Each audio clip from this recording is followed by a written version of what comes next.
Live from downtown Detroit, home of WDIV and Click on Detroit, Local 4 News at 6 starts now. A panel of experts recommends the Pfizer COVID shot for those aged 12 to 15. And tonight, appointments are already being offered for the next wave of vaccine recipients. Hank. Having mail issues, you are not alone. We are working to get answers and offer you solutions to help make sure the mail gets to your home. As her political opponents push for answers about that trip to Florida, there's a lot Governor Whitmer hasn't said until today. The governor has often dismissed talk of the trip as political distraction. Today, she addressed at least one of the biggest questions surrounding it. Grant Herms live with the latest developments. Grant, Republicans came forward to raise the issue yet again today. They are calling for answers. We are learning about this trip bit by bit. The governor repeatedly refusing to release all of the details, citing security concerns and personal privacy. But today, Republicans are saying that is not enough. In a press conference today, Governor Whitmer releasing another small detail about her trip to Florida.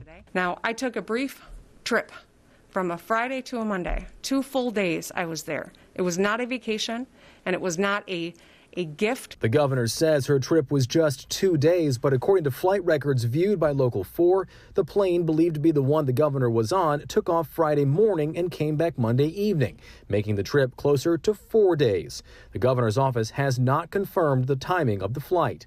Then there's how the trip was paid for. The governor has said before it was not taxpayer funded, and today is saying it was not a gift. But still, questions remain about who paid for the flight, leaving the possibility of it being a family member, the governor herself, or possibly from campaign funds, which would require some sort of official political business in Florida.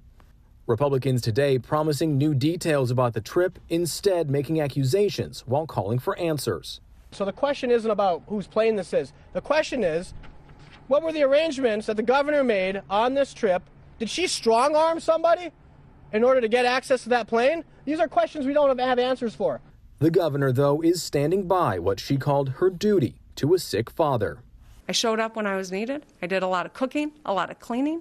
I also did my day job, meaning I was on regular calls and conferences with my team. I didn't miss any of that work as well. Now, as for that plane in question, it has been linked to several prominent Detroit businessmen who mostly give to Republicans, so it makes sense why Republicans are trying to take the focus off that part of the story. Now, we did try to get some of these other questions answered from the governor's office today, but so far have not heard back. Back to you. All right, Grant. Topping today's coronavirus headlines, the CDC says children ages 12 to 15 can now get a coronavirus vaccine. But let's start with Michigan's numbers. The state reports 2,171 new cases and 17 additional deaths today. The state's vaccination rate is up 0.1% to 55.4%. The CDC advisory panel unanimously voting to recommend the Pfizer vaccine for children as young as 12. CVS is accepting appointments and walk-ins now for kids ages 12 to 15. City of Detroit will give younger people the vaccine starting tomorrow. At today's COVID briefing, Dr. Janae Caldoun encouraged parents to get their children vaccinated and doctors to make sure they have the shot on hand. We also want to ensure broad access to vaccine in trusted places. That means individual doctor's office, pediatricians, family physicians, school clinics, federally qualified health centers, and pharmacies. So today, I'm asking every primary care doctor to enroll as a vaccine provider. The most important thing we can do right now is to make vaccines available for whenever someone is ready. While Dr. Caldoun noted major progress in vaccination rates, she also said COVID-19 is still, quote, very present in communities, and that includes the more highly contagious variants. You can feel the warm-up in temperature starting, but we do have to have another step back tonight. Yeah, yet another frost advisory, Ben. We're about sick of it. Come on now. Yeah, we've gone beyond the hat trick here, and this is 4 in a row for a lot of these places. But look at this. Everybody except Wayne County is included in that frost advisory tonight, and that technically runs through 7 a.m., but it is going to be the west and north zone that's going to be most likely to see those frosty conditions overnight. Temperatures made it into the 60s this afternoon. We're going to fall through the 50s here for a very pleasant evening, but it is those clear skies and relatively light winds that are going to allow those temperatures to drop back into the 30s in most locations again tonight. Look at the weather impacts as we go forward. Just cruise control as we go forward into the weekend. Plenty of sunshine, just a few clouds around all the way through Sunday. Coming up, we'll look at the temperatures that go along with these nice conditions and when our next chance of rain finally returns. All in just a few minutes, guys. You got it, Ben. Postal problems continue, and now those in charge of your mail are refusing to answer our questions about the ongoing issues. Consumer investigator Hank Winchester is live now. Hank, again, the frustrations continue and now exacerbated by no one wanting to tell you what's going on. Exactly, Devin. I mean, we just want answers. And today, another opportunity, we reached out to the Postal Service asking for an interview, and we're told it's just not going to happen. They are not talking. The issue, though, it's basic. Mail not getting to homes all over Metro Detroit, and people just want to know when that will change. It's happening all day. People making their way into this local post office, just trying to get the mail that should be delivered to their homes. People like Latasha Biddle. It's been hard because it's just crazy. We can't get no mail.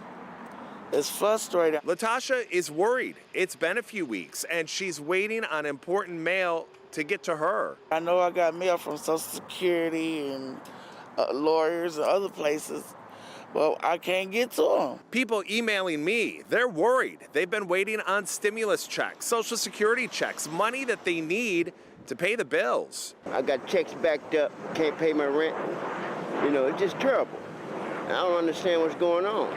I thought the mail must go through, but that's a lie. The good news is the Postal Service is trying to hire new employees. They've been blaming a lot of recent issues on pandemic-related problems, staff shortages. And I've been working to get real answers again today, putting in a request to talk to the top boss here in Detroit. And all I'm told is that right now they're respectfully declining any interviews.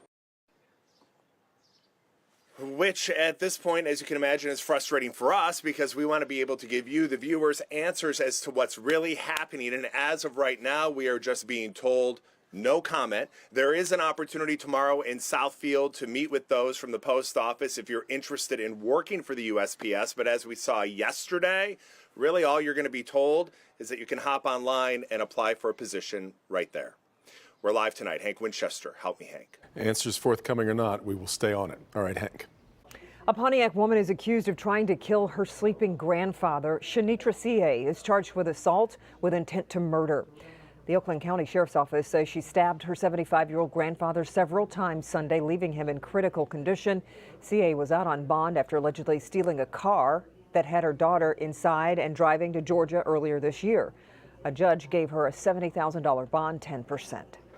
Today, law enforcement leaders made clear where they stand on the proposed qualified immunity reforms that are now before Congress. Qualified immunity protects government officials from civil rights lawsuits, but it only applies to those who are believed to have done everything within the parameters of the law. If an officer breaks the law or does not follow protocol, they are not protected by it. We believe in a lot of the positive, proactive reforms. This is not that. Anybody can get sued every day, and they do today. All this says is when the judge in a federal court looks at that, it filters down, were they operating within all protocols, policies, and laws, and clearly established guidelines. They deserve that protection. Otherwise, there's going to be a huge chilling effect on two fronts. Doing their job, they won't intervene and do what they have to do based on that split-second decision, and B, hiring and recruiting men and women to come into all these professions. Now, the three key bipartisan negotiators on policing reform met today and appeared to have hit a setback over this issue of qualified immunity. The pandemic has affected each community differently, and tonight the new CEO of the Jewish Federation of Metro Detroit says this last year has had its share of challenges. Everything from moving services virtually to helping families put food on the table. Tonight, Kim DiGiulio shows us his plans to continue expanding the Federation's reach in the Jewish community. The Jewish Federation here in Metro Detroit has the mission to take care of the needs of Jewish people here and around the world. And while that hasn't been easy over the past year, they've made it work while also expanding their reach. Like the rest of the world, the pandemic brought on many challenges for the Jewish Federation. It was a tough pill to swallow to tell every temple and synagogue in the area that we would advise that they shut down effective immediately, basically, and send everybody home. But brand new CEO of the Federation, Stephen Ingber, tells me they were able to help the temples and synagogues pivot to outdoor and virtual services, which has broadened the Jewish community. Our engagement levels are actually at the highest point that they've ever been. So we're very proud of that, and we hope to continue that. And going forward, we're now sort of in a hybrid mode. It's both in Zoom and in person. Expanding the Jewish community is something Stephen has been helping with at the Federation for years. But now as CEO, he's prepared to continue reaching out to the 70,000 Jewish people in our area. Wherever there's a Jew in need, we like to say that we'll be there. And they've been there through the pandemic, delivering home-cooked meals to homebound seniors. And now, fighting COVID one shot at a time. We started a vaccine clinic here at Federation, and we've vaccinated over 2,500 people over the last 3 weeks. And we like to say, Jewish or non-Jewish, just any of our neighbors. Stephen says, as new CEO, he hopes to continue to expand their reach to every type of Jewish person. We have some people who are practicing, and we have some people who are very devout, and we have some people who are Jewish by culture, and that's okay. Everyone has their own way of practicing Judaism. Stephen also says that all of the programs that they offer are open to anyone of any faith. So if you are interested to see what the Federation has to offer, we posted a link to their website on ours at clickondetroit.com. I'm Kim DeGiulio, Local 4. All right, Kim.